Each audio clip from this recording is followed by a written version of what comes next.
बिस्मिल्लाहिर्रहमानिर्रहीम।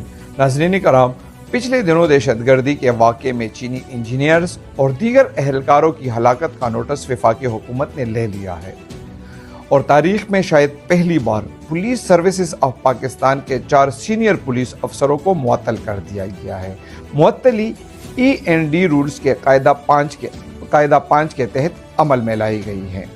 मुअत्तल होने वालों में साबिक CCPO पेशावर इजाज अहमद, जो इस वक्त रीजनल पुलिस ऑफिसर हज़ारा थे, DIG special security unit Zafar Ali, DPO अपर कोहिस्तान और लोअर कोहिस्तान मोहम्मद सुलेमान और जमील अख्तर शामिल हैं।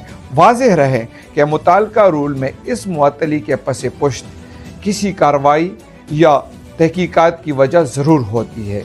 मतलब ये है कि इन ओहदेदारों, जिनमें ग्रेड 20 और ग्रेड 18 के पुलिस अफसर शामिल हैं, के हवाले